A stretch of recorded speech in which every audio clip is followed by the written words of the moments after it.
morís de espanto y casi miras como distinguido. Si cada tanto acunas en tu encanto y era tu mundo del ideal. Y su ideal, mi ideal, el de aquel se puede... Buenas noches, bienvenidas y bienvenidos a Último Bondi. Último Bondi es un programa producido por el colectivo Más Igualdad, en colaboración con Caras y Caretas TV y con Plataforma Camacuá, que pretende martes a martes traer alguna idea para conversar, algún tema sobre el que se pueda arrimar información para discutir políticamente, bien informados y con un mejor nivel de reflexión. En el día de hoy vamos a tratar un tema que va a tener que ver con un ciclo de programas que queremos hacer que tienen, podríamos decir, una orientación hacia la discusión del país productivo, el modelo productivo, o muchas frases que han estado en la discusión del desarrollo económico y social en muchos momentos de la política y que está un poco en la base de esa discusión que se aborda en general de forma bastante superficial, entre otras cosas porque es un tema que no es sencillo de abordar, porque tiene conexiones, si bien presentes en todos los asuntos de la vida, no siempre tan obvias y no siempre fáciles de enunciar. Hoy vamos a estar hablando de ciencia, tecnología e innovación y preguntándonos si es un asunto de todos y de todas o, como muchas veces está en el imaginario social, es algo que tiene que ver con algunos pequeños espacios de la sociedad. Para ello, y como siempre, trajimos una invitada y un invitado que nos van a acompañar en estos minutos y que voy a pasar a presentar. Hoy nos acompañan Carlos Bianchi y Natalia Gras. Carlos es economista, es doctor en economía por la Universidad Federal de Río de Janeiro. Es profesor titular del Instituto de Economía de la Facultad de Ciencias Económicas y de Administración de la Universidad de la República y se dedica a temas de innovación y desarrollo. Natalia es economista también, es profesora adjunta de la Unidad Académica de CSIC de la Universidad de la República, es doctora en Ciencias Sociales, especializada en Economía de la Innovación por la Universidad Autónoma Metropolitana de México y trabaja temas de innovación y evaluación de la investigación y políticas de innovación. Con ellos vamos a transitar estos minutos de estos 3 bloques y en el primero de los bloques una pregunta que por lo menos para mí es relevante y que creo que está también en esta discusión sobre este asunto, que es ¿por qué hacer ciencia, tecnología e innovación o discutir sobre estos asuntos en Uruguay? No sé quién quiere arrancar, no lo acordamos. Natalia. Como tú quieras, Nati. Dale, arranca si Carlos. quieres, Bueno, muchas gracias, Juan Pablo. Buenas felicitaciones por el espacio y el esfuerzo. Y gracias por poder compartir con Natalia, que a pesar de que trabajamos mucho en común, ahora nos vemos relativamente poco. Yo creo que esa pregunta es extraño porque creo que la vengo escuchando, por lo menos desde que estoy en estos temas, que ya hace más de 20 años, y es algo así como una ayuda a memoria insistente, pero no estoy del todo seguro cuánto hemos avanzado en Uruguay sobre eso. Yo no tengo la menor duda de que hay que dedicar esfuerzos a la generación y uso del conocimiento con diferentes destinos productivos, de igualdad social, de transformación, con una idea de desarrollo sostenible. No tengo dudas por 2 razones. Como investigador, porque esto es un hecho incontestable. No hay país que haya mejorado la calidad de vida de las personas que habitan sin hacer un uso intensivo del conocimiento para el uso de sus recursos, para mejorar sus relaciones sociales, en muchos casos vinculados a aspectos que problematizan la idea de desarrollo, como puede ser el rol de la industria bélica o los conflictos armados, pero siempre los países que han logrado mejor calidad de vida han hecho un uso intensivo del conocimiento y eso me parece que es incontestable. Por otra parte, y más recientemente, y Natalia sabe más que yo de esto, en general las sociedades que desarrollan y usan el conocimiento intensivamente tienden a ser más igualitarias. En parte porque la distribución del conocimiento es un recurso fundamental en la distribución de recursos, es un aspecto fundamental en la distribución de recursos. Entonces, al menos si pretendemos caminar hacia un desarrollo sostenible y más igualitario, entiendo que es imprescindible. Nati. Bueno, muy buenas noches. para todas y todos. Muchas gracias, Carlos, muchas gracias, Juan Pablo, muchas gracias también al colectivo Más Igualdad, a este espacio, felicidades y obviamente muchas gracias por la invitación. Efectivamente, comparto 100% lo que plantea Carlos en relación al papel de la ciencia, la tecnología y la innovación para pensar el desarrollo social, productivo, económico, para pensar en un país más soberano y con mayores oportunidades, tal cual, tal y como decía, la historia de los, como dice un historiador económico, ¿no? Mokir, ¿no? Desde la revolución industrial para acá, la clave del éxito para el desarrollo, la industrialización de los países tiene que ver justamente con esta idea del matrimonio entre la ciencia y la tecnología y en relación a lo social, al avance productivo.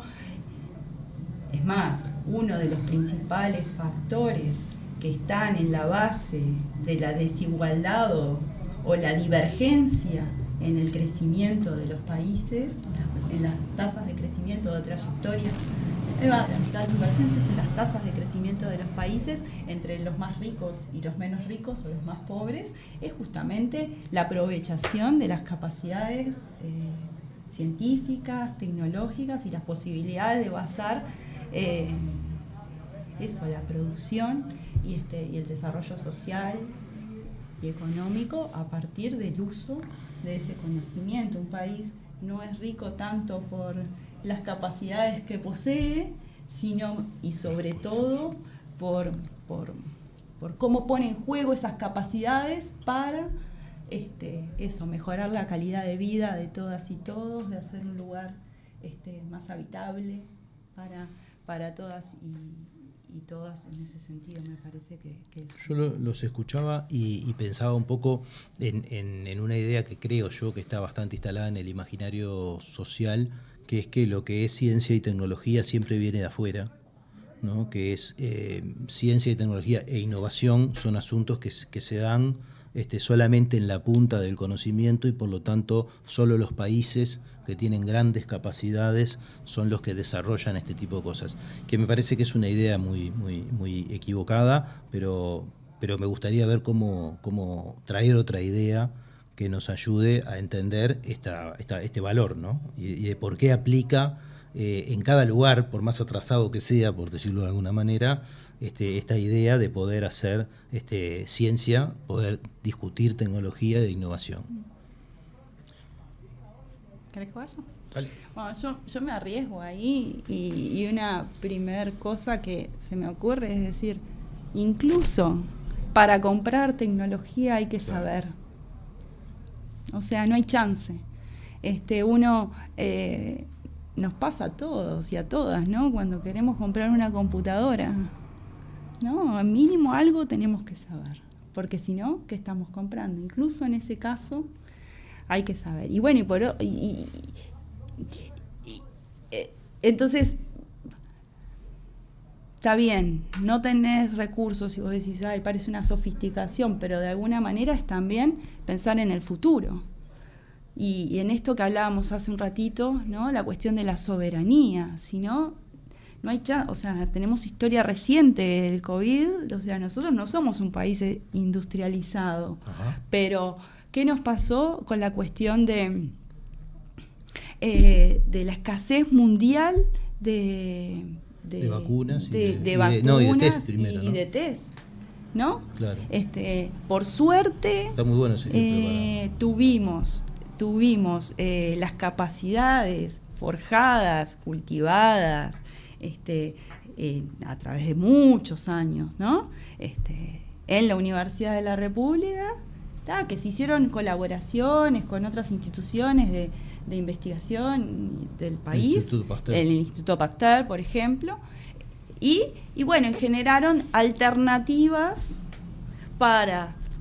tecnológicas que cumplían la misma función y de alguna manera nos dieron ciertas libertades o nos dieron mayores grados de soberanía primero, habiendo una escasez mundial de los test, por ejemplo, los costos eran totalmente inaccesibles, no solamente que había pocos, sino que además, por las leyes del mercado, bendito y querido, o no tan querido, era imposible. Entonces, tener las capacidades nos permitieron de alguna manera dar una solución alternativa a un fenómeno que había que salir a enfrentar de alguna manera para contener una emergencia sanitaria cuyas consecuencias no conocíamos tampoco, además. Entonces, me parece que por ahí una parte la respuesta. Sí, creo que, comparto lo que decía Natalia totalmente, pero hay un aspecto primero y es que no existe la opción, por lo menos no existe la opción, a mi juicio normativamente, deseablemente, de participar en una sociedad global. No existe la opción de no participar en una sociedad global y la de participar como tomadores de conocimiento netos. De vuelta, ¿no? Todos los ejemplos que aparecen son de sociedades donde la gente no realmente está con una alta proporción de sus necesidades insatisfechas. La opción de ser tomadores netos de conocimiento es una opción de replicar su desarrollo, eso es imposible por el argumento que planteaba Nati. Pero además a mí me parece que hay casi una cuestión de imaginario colectivo de qué queremos ser. Por la misma razón que renunciar al desarrollo de una cultura sería como insertarse, ¿no?, en un mundo si no supone que los bienes culturales, el conocimiento científico son bienes superiores que solamente lo podrán producir y consumir las sociedades muy ricas. Uno podría pensar, bueno, nos centramos en el mundo como un papel de tomadores de ideas, de manifestaciones culturales, y eso como proyecto de desarrollo me parece un absurdo. Aparte eso supone como una especie de linealidad, ¿no? Absolutamente. De que para llegar a lo último en lo que está el mundo hay que pasar por todas las etapas en el medio, y eso no es la realidad de la historia, ¿no? Y además hay un otro aspecto que es fácilmente constatable, y es que todas las sociedades que han logrado hacer una trayectoria virtuosa de desarrollo han tomado decisiones políticas explícitas y deliberadas de hacerlo así. Es decir, no es que ellos ya eran inteligentes y creativos y decidieron hacerlo así, a veces por caminos autoritarios que yo no desearía. No hay casualidades en esto. No, absolutamente, todo lo contrario. Y creo que el ejemplo que señalaba Natalia reciente de la pandemia es contundente. Bueno, yo creo que hay mucha ignorancia sobre qué capacidades había instaladas acá en Uruguay para hacer eso, ¿no? Y de hecho, creo que estuvo un rato el país vacilando de si se convencía o no de hacerlo, ¿no? Y hubo iniciativas bastante emprendedoras, ¿no? Tanto del Instituto Pasteur como de la Universidad de la República, de tomar el riesgo y tirarse al agua de hacerlo, ¿no? También de empresas nacionales. Y de empresas. Empresas, pequeñas empresas que tomaron riesgos muy altos, empresas desarrolladoras de biotech, de biotecnología, que es un mercado muy difícil de pertenecer, pasaron durante la pandemia, no sé si son exactos los números, pero del orden de magnitud de tener un par de decenas o una decena, 15 empleados, a tener 80 empleados, que sujetos a una demanda puntual. Eso es tomar un riesgo como empresa también.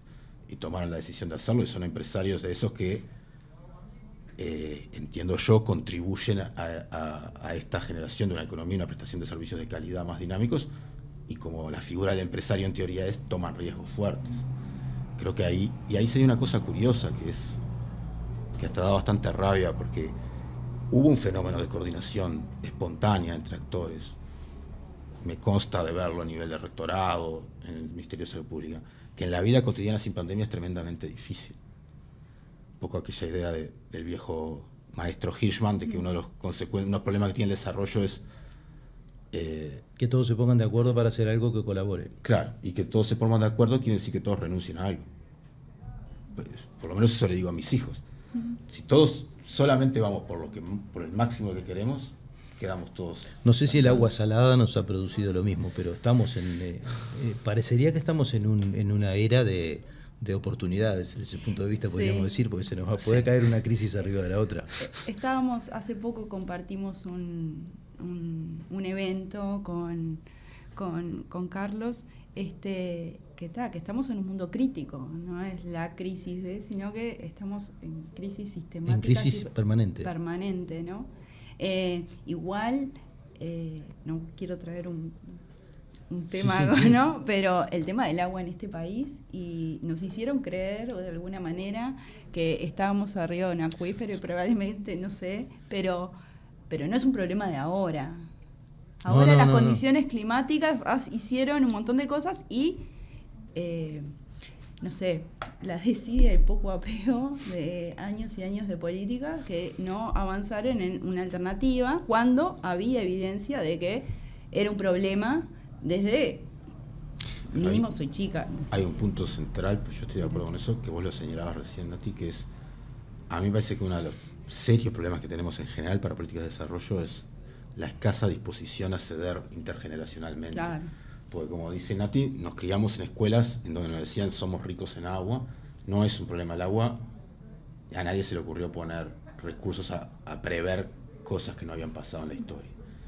Hay cosas que pueden ser impredecibles, como el COVID, pero hay otras en que vas acumulando evidencia sobre los suelos, el agua. Y yo creo que hay uno de los aspectos de la inversión en ciencia, tecnología e innovación, es estar dispuestos a ceder para futuras generaciones. Pero ahí me parece que está bueno el ejemplo porque estábamos viendo ciencia y tecnología aplicada en los test de COVID, pero acá hay muchos retos de ciencia en esta idea de prever y de monitorear y de poder predecir y definir y adelantar, ¿no? Problemas para los cuales también hay que tener, como quien dice, un sistema que te permita hacerlo, ¿no? Porque en realidad todas esas capacidades que estaban en el Uruguay, yo creo que el 99,99% de los uruguayos las ignoran, ¿no? Y eso tiene un poco que ver con esto de que no es un asunto de todos, ¿no? Que yo le ponía en el título, no porque no sea de todos, sino porque lo ignoramos, ¿no? Y porque aparece rara vez en este caso, ¿no? Sí, porque de alguna manera pienso yo también es que se cree que son cosas de ciertas élites, ¿no?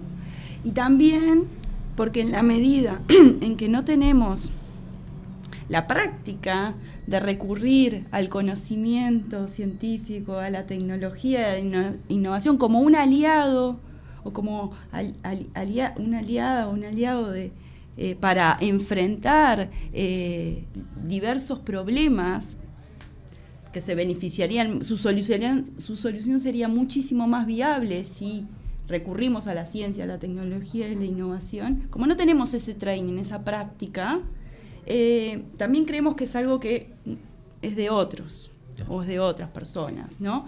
Y eso es una condición que tiene que ver con nuestra característica de subdesarrollo también. ¿Por qué? Porque tenemos tradiciones productivas basadas en la explotación de recursos naturales que creemos infinitos, donde no consideramos el conocimiento como un factor importante en la generación de valor.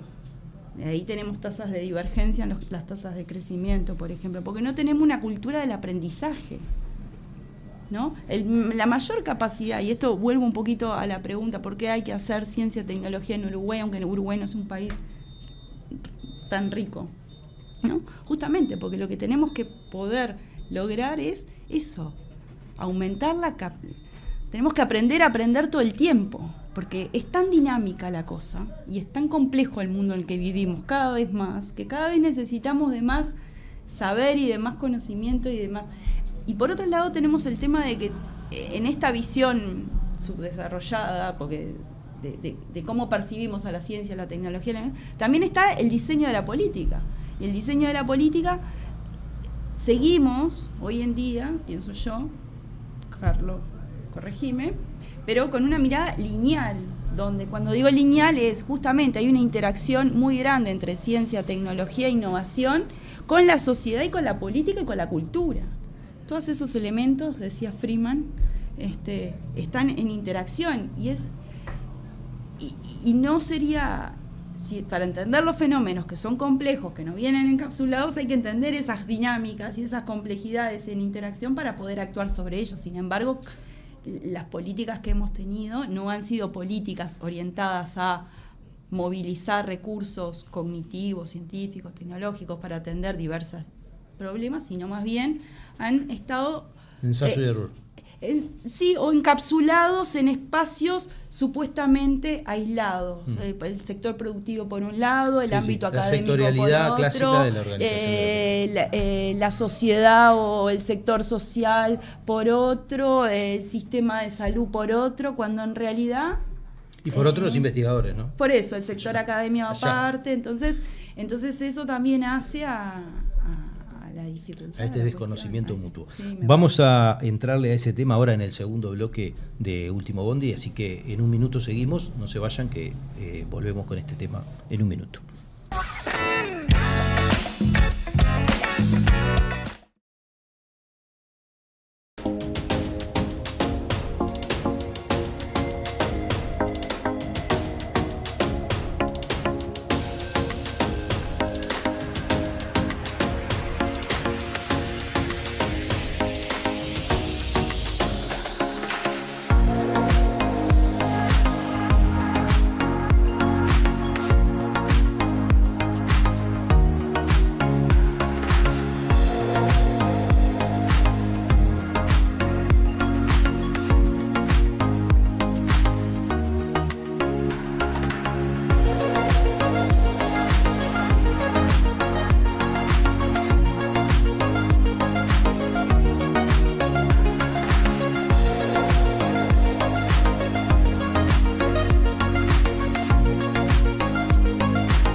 Seguimos en este segundo bloque de Último Bondi, estábamos hablando de ciencia, tecnología e innovación.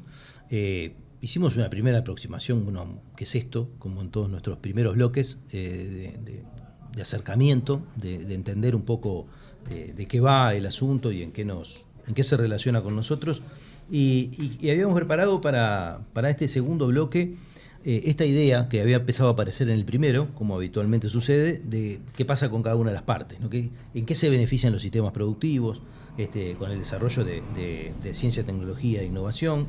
¿Qué ejemplos tenemos? Ya pusimos un ejemplo social bien potente, seguramente haya otros que puedan aplicar específicamente en el asunto productivo. El anterior también es un asunto productivo, ¿no? Y bueno, y en los problemas sociales, ¿no? También hay una larga trayectoria de por lo menos de un sector de la universidad, que es la CSIC, donde trabaja Natalia, que ha hecho un esfuerzo enorme en estos últimos tiempos por arrimar esto de ciencia, tecnología y sociedad, ¿no? Así que bueno, no sé, pueden estar lo productivo y lo social, como quieran, el que quiera arrancar. Carlos. Bueno, creo que primero hay una cuestión importante, y es que la producción nacional, la producción de Uruguay, ya se basa fuertemente en conocimiento. Existe un sistema, sobre todo en el ámbito agropecuario, que yo estoy lejos de ser especialista, que históricamente, desde la creación de las estaciones experimentales y demás, ha desarrollado ciertas prácticas y capacidades en el uso de conocimiento para producir. Yo creo que lo que nos muestra en el largo plazo, pero incluso en el relativamente corto plazo, desde la finales del siglo XX para acá, es que para llegar a mejorar la calidad de vida de todos nosotros, y en particular de los que vienen, los de las futuras generaciones, se requiere un uso del conocimiento más intensivo, pero sobre todo que genere, por ejemplo, que reduzca la dependencia de factores como los precios externos de las commodities. Hay un trabajo de colegas brasileños que muestra que el mejor predictor para el cambio de gobierno en América Latina son los precios de commodities. Si un país entra en crisis por los precios de commodities, tiene menos probabilidad de ser reelecto ese gobierno, independientemente de las políticas que haya hecho. Eso desde el punto de vista de la soberanía es tremendo. Y la forma de pasar de producir commodities, que por su definición un commodity es algo que a mí me da lo mismo comprarlo aquí, acá o allá, porque no tiene una diferenciación. Para pasar a diferenciarse en algo, de vuelta la evidencia histórica muestra que eso se hace vía conocimiento. Conocimiento que puede estar aplicado al turismo, como hace Europa, por ejemplo, que vende un turismo que solamente lo puedes experimentar en París o en las ciudades medievales, o no es playa y que tú puedes elegir cualquier playa según el mejor precio que te haga un all inclusive. Entonces, eso me parece un primer aspecto, y es que no hay sector productivo sin aplicación del conocimiento. En todo se aplica, y aquellos que lo aplican logran que sus productos, que las personas que consumen sus productos estén dispuestos a pagar más y pagar de manera regular. Esto no es una idea demasiado novedosa, ¿no? Está en los inicios de la CEPAL, está en toda la escuela post-keynesiana de los 70, pero sigue siendo un debate frontal, que es qué queremos hacer a futuro, que no quiere decir tirar los recursos naturales por la borda y tener un plan de industrialización alejado de nuestras capacidades. Quiere decir que cualquier camino que tomemos, a mi juicio, tenemos que intentar diferenciar lo que hacemos cada vez más vía conocimiento. Y eso, que la dejo a Nati, que es la que sabe más de temas de promoción, de reducción de inequidades y demás, pero eso naturalmente, no naturalmente, en absoluto naturalmente, deliberadamente tiene un efecto en las condiciones de igualdad y de distribución de los recursos, porque mejores sectores de producción que logran mejores precios requieren gente más calificada, que obtiene mejores remuneraciones, que lleva adelante una producción cultural de su vida también, que permite que las personas que vienen detrás accedan a mejores condiciones. Entonces, yo sé que esto es algo obvio, pero de ninguna manera deberíamos oponer la agenda productiva de la social. Sé que es algo obvio para acá, pero es un falso dilema. Sí, y en particular es un falso dilema porque en la medida en que no haya una decisión deliberada, consciente y explícita en términos de lograr no me gusta hablar de derrame, porque el derrame parece que se cae solo y no. Hay que direccionar los beneficios del conocimiento, sino porque el mercado, el conocimiento, en definitiva, es un bien muy... ¿Es un bien o no es un bien? Porque no es un... ¿no? No se puede agarrar. No se puede agarrar. Entonces, es un bien, llamémosle, muy especial, ¿no? Entonces, y es un bien tan especial que no todos lo pueden aprovechar, no todas las personas pueden aprovecharla de la misma manera tampoco, ¿sí? Entonces, quienes tiene una propiedad, no sé si se dice propiedad, pero esta idea, cuanto más capacidades tengo más capacidades de aprovechar y obtener mejores beneficios de ese conocimiento. En la medida en que no hay una política explícita social, por ejemplo, educativa, ¿no? de aprendizaje, de generar capacidades de aprendizaje, no todos vamos a poder aprovechar el conocimiento de la misma manera. Y eso necesariamente va a generar desigualdad. ¿Sí? Porque solo algunos son capaces de apropiarse de los beneficios que se derivan de él. Por eso también es un factor explicativo importante de la divergencia de los países. ¿Sí? Pero al interior de los países pasa lo mismo, porque, como decía Schumpeter, es destrucción creadora, pero también es creación de destrucción, porque cuando sofisticamos el proceso productivo y necesitamos mano de obra calificada, hay un conjunto de mano de obra que no está tan calificada, que ¿qué pasa con esa gente? Esa gente hay que reconvertirla, para que pueda seguir aprovechando eso, si no, esas capacidades se terminan perdiendo. Entonces, en ese sentido, me parece que la política social y la política social, la política productiva y la política científica, tecnológica y de innovación tienen que ir educativa. Bueno, ahí va, cuando dije social quise decir en general, pero sí, totalmente educativa, porque de alguna manera hay un texto muy lindo también de Cohen y Levinthal que se llama El doble rol de la I+D, ¿no? ¿I más D qué es? Investigación y desarrollo, ¿no? Y entonces, ¿y qué tiene que ver también con otro anterior de las capacidades de absorción?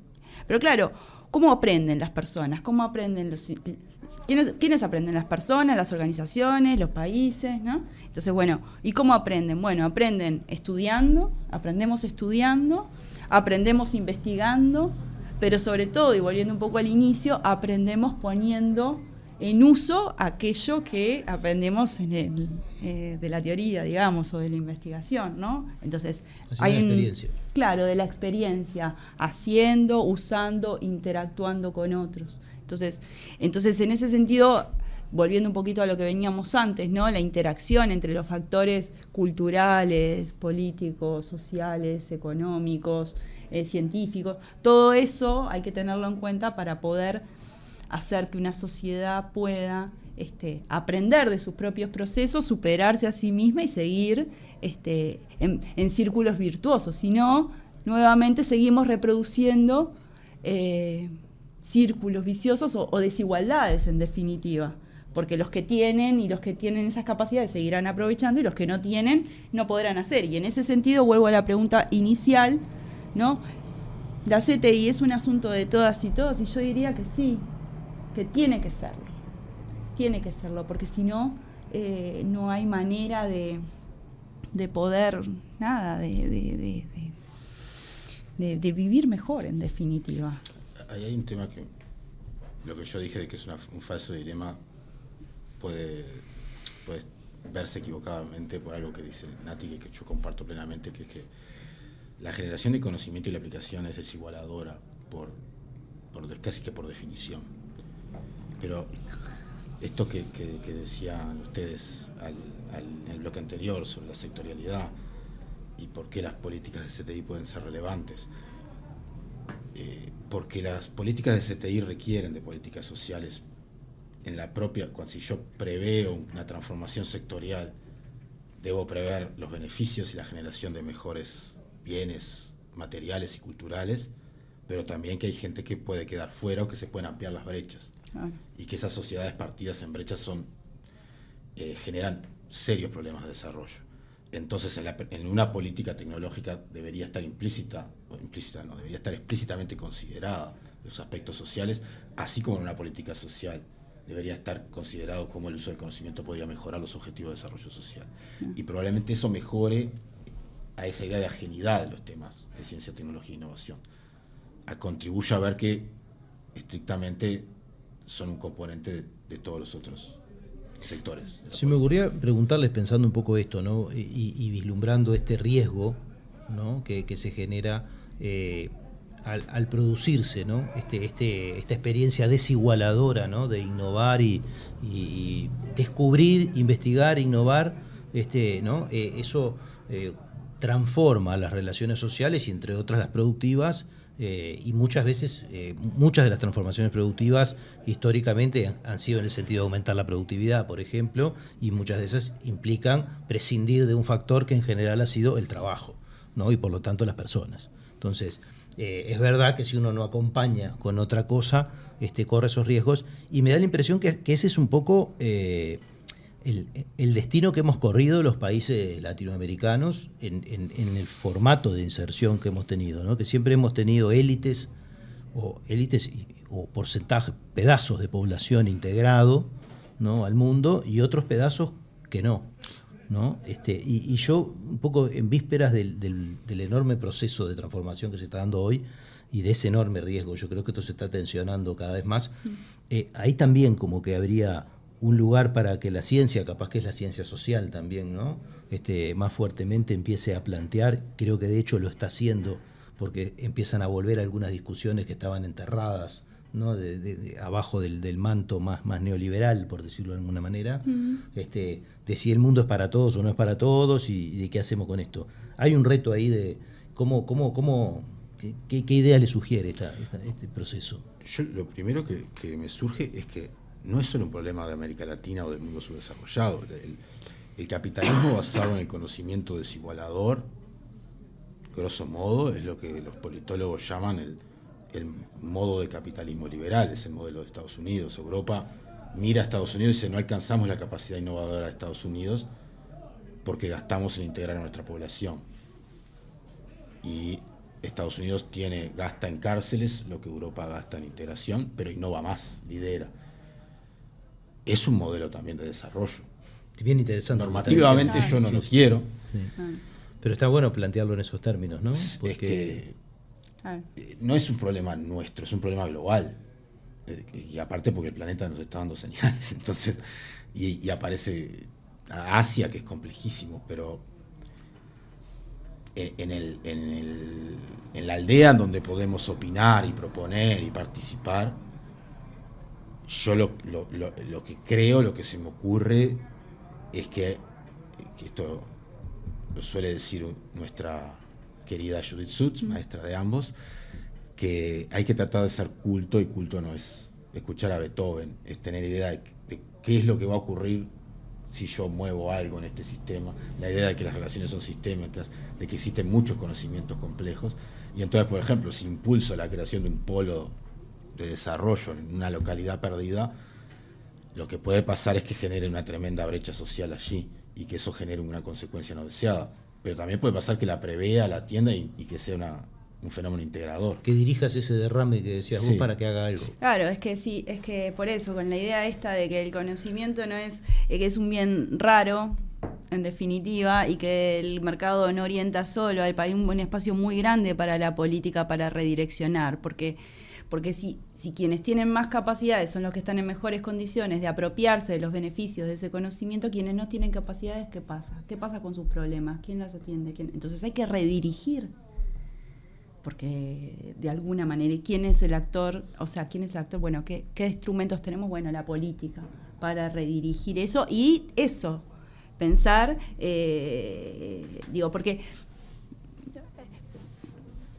porque la ciencia, la tecnología y la innovación no son neutrales, en definitiva, ¿no? Entonces, y tienen impactos, y también son construcciones sociales, ¿no? Entonces, ahí hay todo un elemento que está jugando para... no es que sea bueno o malo, tiene... Sí, pero hace cosas buenas o cosas malas. Claro, exacto. Y que, en sí misma no es bueno o malo. Claro. Cuando vos decías eso pensaba, vos decías es la política. Y yo es la política, sí, pero tampoco es cualquier política. Exacto. Porque si no está la gente en la política, los riesgos que corre la política de no hacer lo que tiene que hacer son enormes. Y miro esto porque este caso del enclave tecnológico, ¿no?, en el medio del país, y sus consecuencias y las supuestas contrapartes que le puede poner la política, que la verdad que muchas veces no dan la talla para evitar este proceso de desigualación radical, ¿no?, que después trae un montón de problemas. Es un asunto central acá, ¿no?, en el mundo de las empresas que tienen más poder que los países, ¿no?, de la conexión global y de las revoluciones vertiginosas que produce la tecnología, me parece que es un temón, ¿no? Y me traía lo que vos decías, muchas veces una discusión que tenemos en las ciencias sociales, que es entre lo que le dicen la visión punitivista, ¿no?, y la visión de acompañamiento, por decirlo de alguna manera, más pedagógica, o más, no sé si tiene un nombre, ¿no? A la otra le pusimos un nombre, pero que tiene que ver con esto y con los costos, ¿no? Si uno piensa con lo que cuestan estos sistemas, ¿no? Lo que cuesta un preso, lo que cuesta una persona en un refugio, lo que cuestan las instituciones totales, es brutal. Uno dice, si esta plata, ¿no? La hubiéramos puesto antes, ahí capaz que estábamos contando otra historia distinta. Pero nos estamos metiendo en el futuro. Dale. No, si lo hubiéramos puesto antes y si paralelamente generamos oportunidades, porque también pasa eso. Vos, una parte tiene que ver con eso, con o sea, con generar niveles de formación, ampliación de las oportunidades de enseñanza y qué sé yo, pero después no tenés una inserción real de esa gente. Entonces también, ¿no? Entonces pero eso no es la falta de diálogo esta que hablábamos hoy entre la ciencia, la tecnología, la innovación y la política. Sí, por eso, pero son los dos niveles. Porque hay montones de lugares donde va y dice acá hay pobreza por aquí, pobreza por allá, pero se podrían hacer cosas, ¿no? Ya que trajiste a Judith, seguro Judith se sentaría a pensar cuántas cosas se podrían hacer ahí, ¿no? Sí, claro.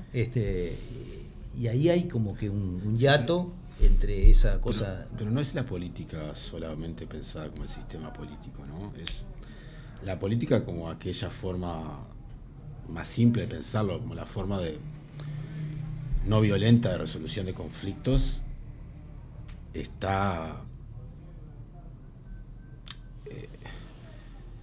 Lo que pasa es que ahí ya entraríamos en otra cosa que yo entiendo que estos problemas que tienen que ver con invertir en algo tan como decía Nati, tan etéreo, tan difuso como el conocimiento, supone altos riesgos económicos y altos riesgos políticos, que es, si yo promuevo un plan, pero difícilmente vea los resultados, y quizá los resultados, porque hay un riesgo de que no dé nada, lo que yo esperaba. Y eso yo creo que es, no soy para nada experto en esto, pero creo que es parte de la función pública, la idea de que la comunidad política y el Estado toma la decisión de dedicar esfuerzos y recursos a algo que podrá hacernos mejores en un futuro, podrá hacernos bien mejor, pero que es altamente riesgoso.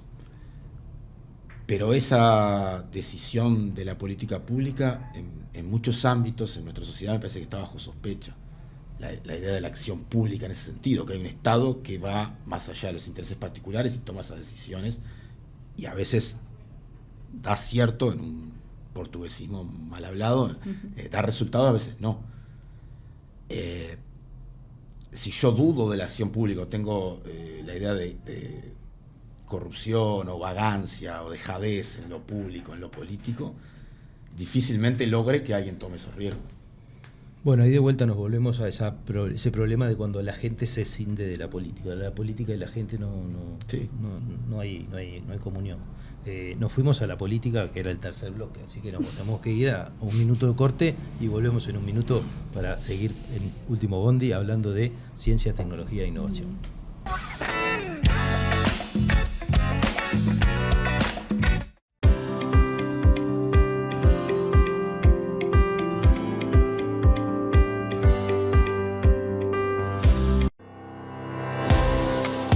Nos une la defensa del trabajo y el derecho al descanso, apostando a crecer juntos y juntas. Nos une la memoria y una historia de lucha que llevamos con orgullo. Nos une jugar y divertirnos sintiéndonos iguales, caminando, sin dejar atrás a nadie. Nos une la democratización de la palabra. Nos une lo que nos emociona y moviliza. Nos une compartir y soñar el futuro. Con AEBU tenés derechos. AEBU, un sindicato, una comunidad.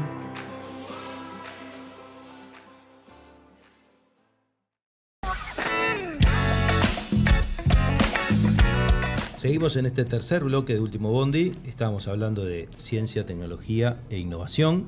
Estuvimos en el primer bloque dando un panorama general, un pantallazo conceptual, podríamos decir. En el segundo bloque ya nos fuimos un poco a cosas más, no sé si tangibles, porque en realidad siguen siendo difíciles de asir, pero que me parece que se meten mucho más con la vida, por lo menos de los países y de las sociedades, Y en ese marco nos toca el tercer bloque, como siempre, de pensar y posicionar, bueno, dónde estamos y qué miramos para el futuro. Y bueno, es justo decir de que el Uruguay en el siglo XXI hizo algunos esfuerzos por generar institucionalidad, por generar políticas, ¿no?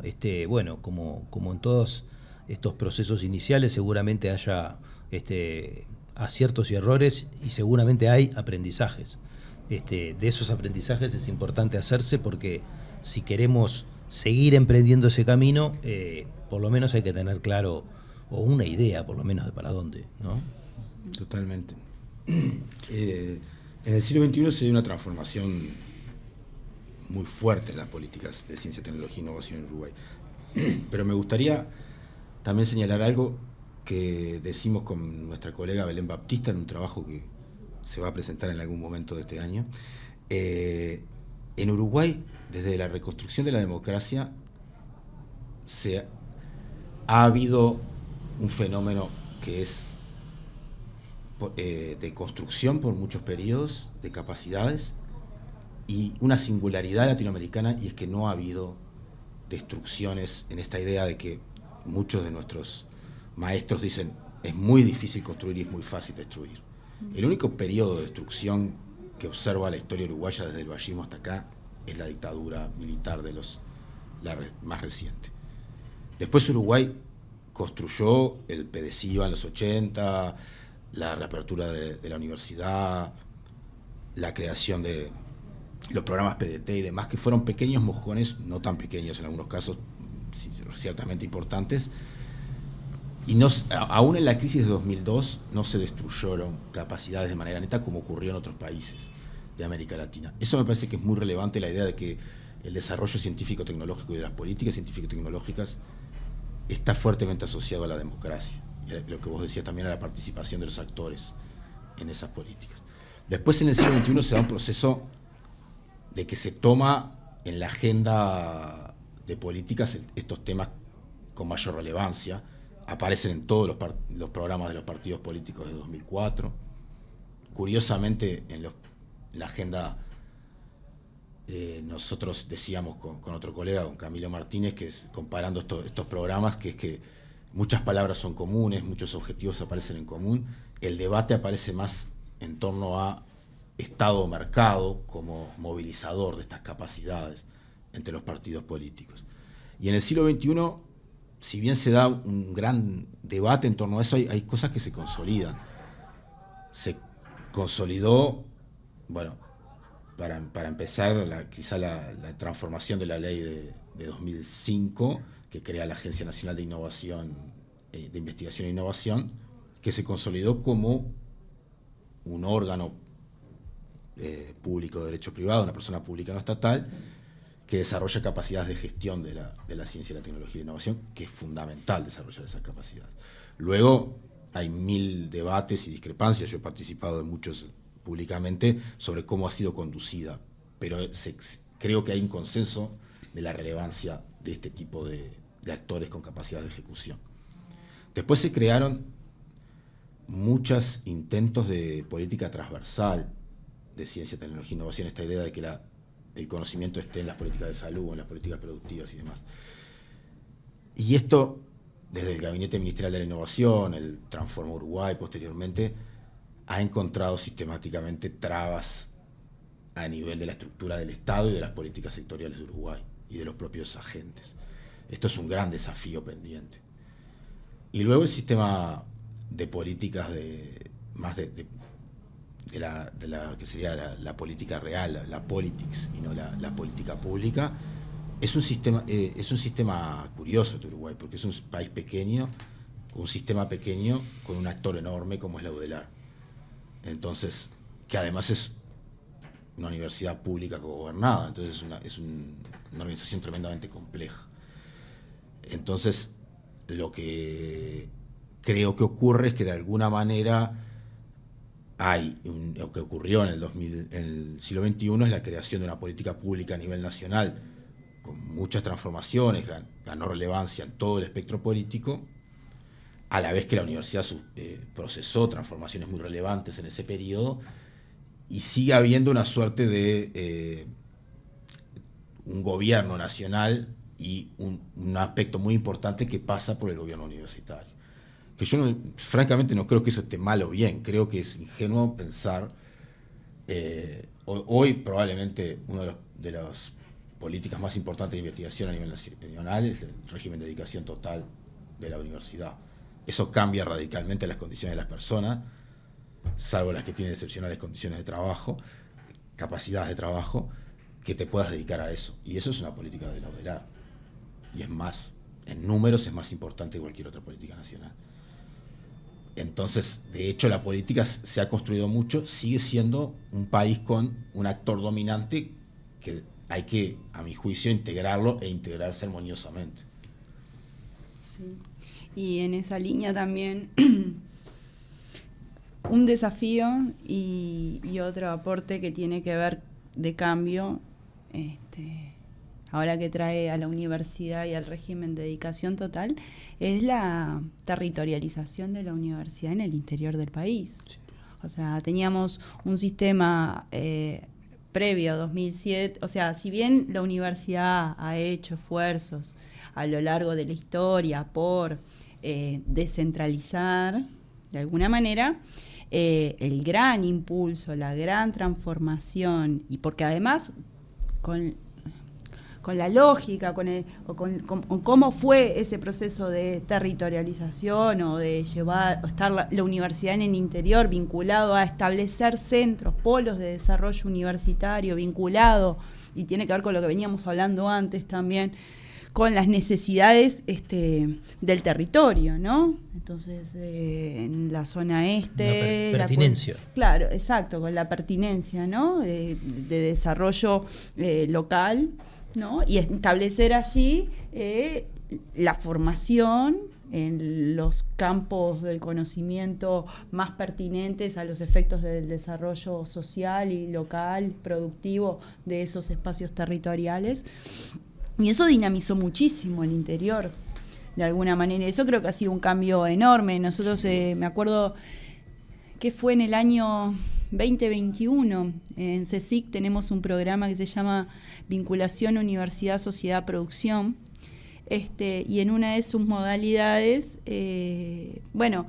hacemos entrevistas siempre a las contrapartes para saber cuál es el interés, o sea, para poder de alguna manera aproximar o apreciar, la relevancia que tiene esa investigación que se está proponiendo a los intereses y objetivos de esas contrapartes no académicas que están involucradas, ¿no? Y entonces una cosa que fue como muy impresionante, o por lo menos para mí, fue justamente encontrar esa cantidad de proyectos que estaban emergiendo y que estaban viniendo y que estaban siendo creados, y en espacios del territorio, no sé, venían cosas de Salto, de Rocha, de Tacuarembó, no sé, como una cosa, y que no involucraba solamente al ámbito académico, ¿no? Que estaban en interacción social con actores no académicos. Entonces eso me parece que es un elemento un gran cambio en las dinámicas de eso, de la producción, el uso del conocimiento, ¿no? Eso. Yo creo que esto que vos traés, un poco los dos, son procesos largos, o sea, no tienen un hito que diga no, capaz que hay algunos hitos que se pueden construir leyendo la historia, ¿no? Y decir, esto fue un mojón, ¿no? Esta descentralización, este proceso de la reforma, ¿no? Universitaria que produjo un empuje así y alineado con condiciones políticas para hacerlo, claro, ¿no? Recursos. Ahora, siempre ha habido una queja, o capaz que seguramente sea una idea muy simple, ¿no? De esta relación, no sé si tensa o distante, entre el sector productivo y la construcción de conocimiento, la investigación. En lo social soy consciente que se trabajó mucho en esa relación, en montones de convenios y todo. ¿Cómo se cataliza y cómo se fortalece eso? Porque de una manera u otra todos vemos esta hipótesis, pero a la luz de esta coyuntura que yo venía planteando en el bloque pasado, de no estaremos yendo a una sociedad que va a tener cada vez más tensiones hacia la expulsión, hacia la exclusión social, ¿no? Yo digo que vamos a una sociedad con mucho más cantidad de desocupados de la que tenemos hoy. Tenemos problemas de economía política para sostener eso, por supuesto, porque se han demonizado las transferencias monetarias, se han demonizado las políticas sociales, ¿no? Pero por otro lado, porque como decía Carlos, el mercado de trabajo y especialmente un nivel de producción de valor más o menos interesante es lo que mejor distribuye, ¿no? Entonces, estamos en una condición mucho mejor que hace mucho tiempo desde esa perspectiva de haber sembrado todo eso para poder tratar de tener una propuesta distinta y de que a nivel local, por ejemplo, se empiecen a decidir cosas que hacen falta, porque hacen falta proyectos locales, ¿no? Y la falta de esto que vos decís, claro, ¿qué proyecto va a haber si toda la gente que, lo que quería hacer la gente joven que vivía en ese lugar era irse? No, pero ahora cuando uno produce estas cosas, y ahora se me ocurre que sigue faltando necesidad de erradicación, de coordinación, de mecanismos, ¿no? Pienso en ese instrumento, CSIC, esa lógica de hacer encontrar las partes, ¿no? ¿Cómo podríamos pensar una política así? Y ahora ya tenemos también más institutos de todo tipo. Ahí en eso iba con la segunda parte de lo que iba a decir, que eran los desafíos, ¿no? Los desafíos, me parece que hay en esto que hay más allá de los esfuerzos que se hicieron, sobre todo los gobiernos progresistas, ¿no? Porque, o sea, la regionalización o la territorialización del universo, o sea, ¿no? En el territorio, la universidad en el territorio fue gracias a que tuvo un contexto favorable de incremento de recursos que no estamos viendo ahorita, ¿no? No estamos viendo ahora, ¿no? Entonces, no me voy a olvidar que llegamos al 6% del PBI a pelear por eso en gobiernos progresistas y ahora tendríamos que pelear por menos, o sea, por eso, pero estamos muchísimo más abajo, ¿no? Entonces, eso por un lado.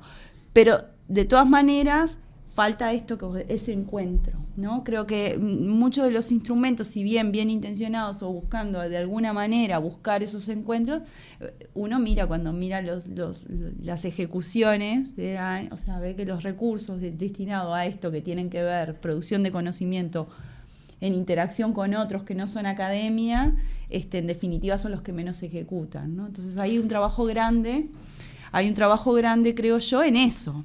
Y acá de vuelta, y ahora cito a Judith, ¿no? Y a Rodrigo Arocena cuando hablan de la debilidad estructural de la demanda de conocimiento. Hay un documento reciente que creo que lo votó hace poco el Consejo Directivo Central de la Universidad, de la Delegación Universitaria al CONICYT, que de alguna manera vuelve a decir en 2023, 10 años después de escrito el artículo que estoy citando, que es de 2010, más 13 años, la debilidad de de la demanda de conocimiento, ¿no? Entonces eso de alguna manera también está restringiendo esos encuentros. Entonces me parece que hay un desafío enorme que tiene que ver con eso, con generar primero grandes espacios en torno a cuáles son los grandes problemas nacionales que tenemos. Vos hablabas de la demanda, pero la demanda hay que construirla, ¿no? Por eso. Porque en muchos lugares la demanda no está construida. Por eso hay que demandar. Tiene que haber actores para construir la demanda. Las capacidades para formular la demanda. Claro, exacto. Mi cuerpo me señala demandas de salud, pero yo si no voy al médico no sé cuáles son. Claro. Ahí a mí me parece que eso es un desafío central y un desafío que me gustaría que como sociedad nos encamináramos, porque creo que si bien es tremendamente difícil, hay formas de atacar esos problemas. Porque es necesario sumar conocimiento a la producción de bienes, servicios, cultura, y porque además tenemos un típico problema en nuestro sistema científico-tecnológico, y es que es un sistema científico-tecnológico casi que 100% académico. Que tiene que crecer más en sí mismo, yo no tengo duda, pero que sobre todo lo que precisamos es el uso de ciencia y tecnología en las empresas públicas, privadas, en el Estado. Y eso, primero, se necesita mejorar el sistema educativo. Después creo que un factor clave, capacidad de absorción, es que haya gente formada en las empresas públicas, en los ministerios, en las empresas privadas. ahí hay muchos instrumentos de política posibles. Uno que no ha salido bien, pero que yo creo que hay que insistir, es financiar la contratación de jóvenes profesionales en empresas, y yo creo que habría que hacerlo en organizaciones. Incluso habría que pensar que financiarlo en algunos espacios públicos. Hay una agenda que construir, tiene que haber gente capacitada que se ponga a estudiar los problemas para formar esa demanda. Y lo que se me ocurre es apoyar gente, gestionarlo bien, y hay ahí un problema, y ser conscientes que quizás financiemos 10, 15, y haya algunos que no resulte bien, que la persona no se sienta cómoda, que encuentre un lugar de trabajo que no le guste, o que simplemente es alguien que está formando su vida y que su vocación no va por ahí. Hay que asumir que no existe la apuesta perfecta. Pero también tiene que haber un proceso de aprendizaje no académico, por decirlo de alguna manera, o de academia, o académico aplicado, sí, ¿no? O sea, porque esto también es sabido, ¿no? En muchas ramas productivas hay una cierta resistencia a la contratación de los técnicos, y especialmente de los técnicos jóvenes, por su falta de calle, por su falta de mundo productivo y su dificultad, ¿no? Sí. Entonces ahí también hay un proceso de aprendizaje práctico, como quien dice. Sí, sí. Hay que desarrollar capacidades. Sí, capacidades de todo tipo. Hay que construir capacidades institucionales de aprendizaje, de poner en juego, poner en uso, pensar en clave de acá tengo un problema. ¿Cómo la ciencia y la tecnología pueden colaborarme acá? De acercarme, de tener el espacio. Yo soy, pongámosle, un pequeño emprendedor, una micro, una pyme, qué sé yo. ¿A dónde toco la puerta? ¿Quién es mi interlocutor? Mostrador. ¿Cuál es? ¿No? Bueno, espacios de vinculación, de interacción. El Centro de Extensionismo Industrial, por ejemplo, era una experiencia interesante. ¿Qué pasó? ¿No? Yo qué sé, me parece que por ahí hay que trabajar un montón en términos de esas cuestiones, de meter gente, no sé, es un resultado que se repite década a década, ¿no? La cantidad de personal altamente científico y tecnológico, ¿no? Capacitado, trabajando en la industria manufacturera de Uruguay. No sé, es un dato que... No te quiero decir el número porque el porcentaje... No deprimir. No, pero no se movió en 40 años. Ahí hay responsabilidad. A ver, yo creo que en toda política pública de vuelta es esta idea de que construir acuerdos es asumir responsabilidades y errores. Yo creo que del lado del sistema educativo, y eso me incluyo como docente, también tenemos dificultades para formar gente que, dicho a lo bruto, sea útil para la producción. Es un problema.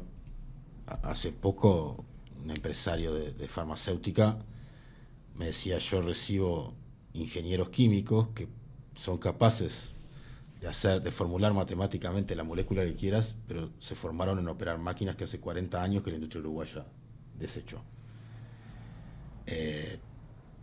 Ahí hay un problema de que tenemos una industria química, farma, que no es particularmente innovadora, pero también tenemos un problema de que estamos formando gente que los industriales lo ven como que no tienen la formación que ellos requieren. Entonces, por lo menos desde 2002, cuando estaba Abreu en el Ministerio de Industria, hay iniciativas de diálogo y demás, que, como yo decía antes, no se destruyen, pero algunas no se continúan.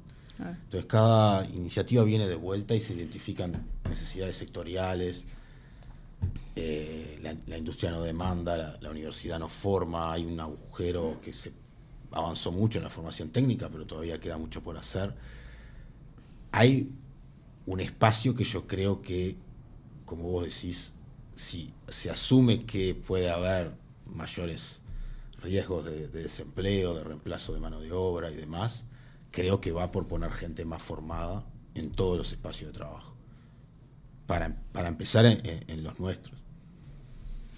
Bueno, vos hablabas hoy de decisiones, ¿no? Yo creo que sí, que en el fondo todo cuadra en que primero que no es fácil tomar decisiones, que segundo tienen que alinear a muchas partes del problema, que se deben reconocer como tales, que tiene que haber actores, y por lo tanto a veces hay que ayudar a construir esos actores, y eso es parte del problema, ¿verdad? Para recién poder empezar a discutir, pero después hay que sostener, ¿no?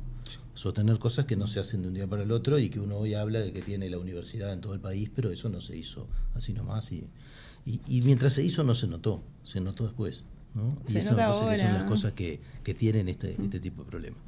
Bueno, nos tenemos que ir. Muchas gracias, gracias por estos minutos. A ustedes, a vos. Y bueno, y nosotros nos vemos el próximo martes en otra propuesta de Último Bondi. Buenas noches.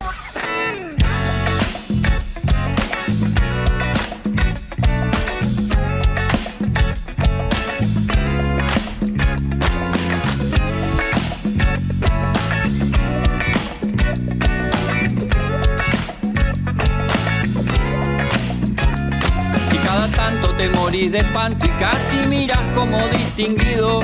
Si cada tanto acunas en tu encanto y era tu mundo el ideal. Y su ideal, mi ideal, el de aquel, se puede mirar desde lo distinto. Si por las noches compartís el tinto con ese que piensa solo.